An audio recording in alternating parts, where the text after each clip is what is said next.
Whether it's a simple stone, a haunting statue, or grand mausoleum, every marker in a cemetery is shorthand for a life lived. For the historic Bellefontaine Cemetery, it's of utmost importance that the people resting there and their stories are remembered. And I urge each of you to remember and cherish your freedoms as well. Voices at Bellefontaine is a series of live performances by local theater group the Hawthorne Players. Each vignette explores St. Louis and even international history through the experiences of 6 individuals buried there. I try not to think of this as fiction, but rather to tell the story as accurately as I can. And very often that's as accurately as the newspapers were able to tell it at the time.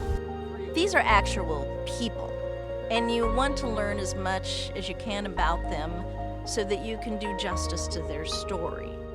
But bringing residents back to life can sometimes be a challenge for writer and director Larry Marsh. It's harder to find women characters because it's always Mrs. So-and-so. Sometimes it takes a while to find the first name.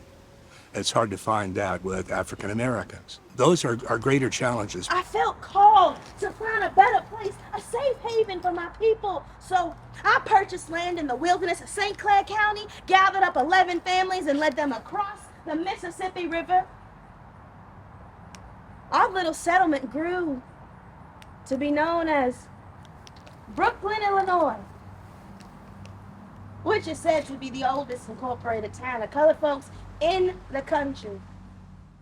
Really, part of my attention is to not let things be overlooked. You hate to see people lost. You hate to see ideas lost. One of the things that I try to do, and the people here at Bellefontaine find it as a very important thing to do, is to have diversity.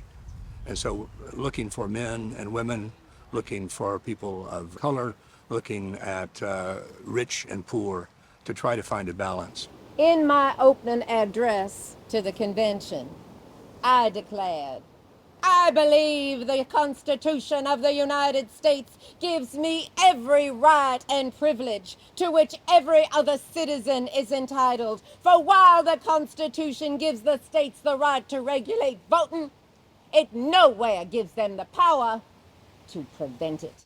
I'm looking for stories that are entertaining, teach something about St. Louis history at the same time, and perhaps have some modern relevance.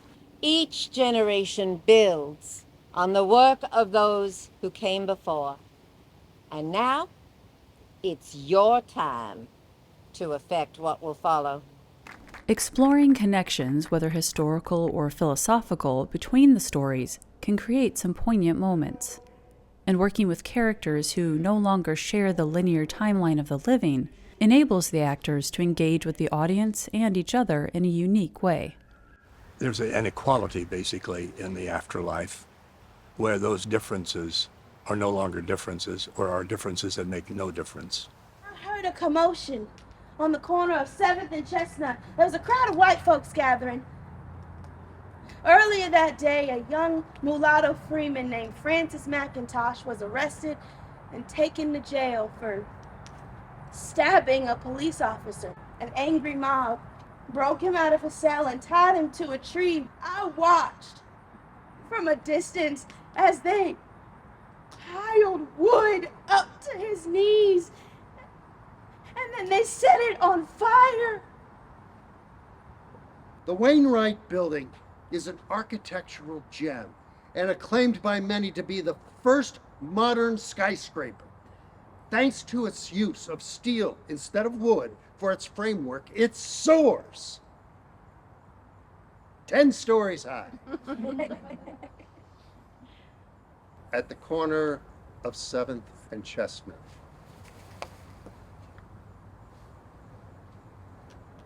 Yes, Priscilla.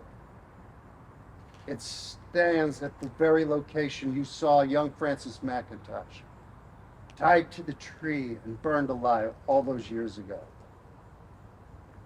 I'm so very sorry.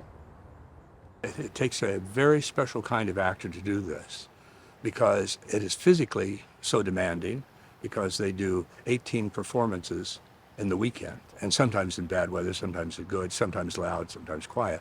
Here in the space, one of the biggest challenges is flying over right now. Here comes another jet that you have to try to talk over.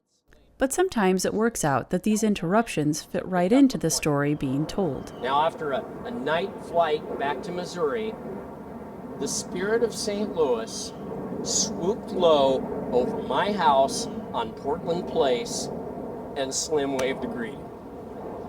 The rest, as they say, is history. They have so little time to get the attention and to have people care about them. A trader arrived with a wagon and tore me from my mother's arms.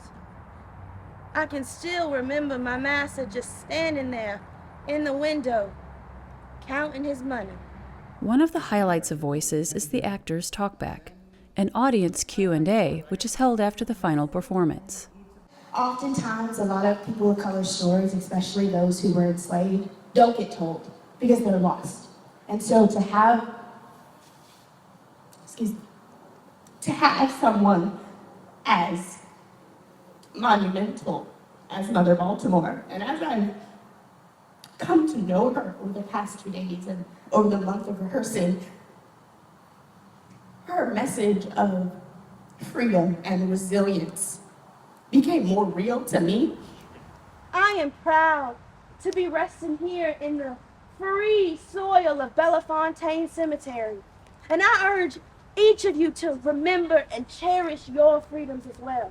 When you delve down into doing one of these residents' characters, you get even deeper into that feeling, and it just makes it all so special. You just can't help but feel what an incredible place to be.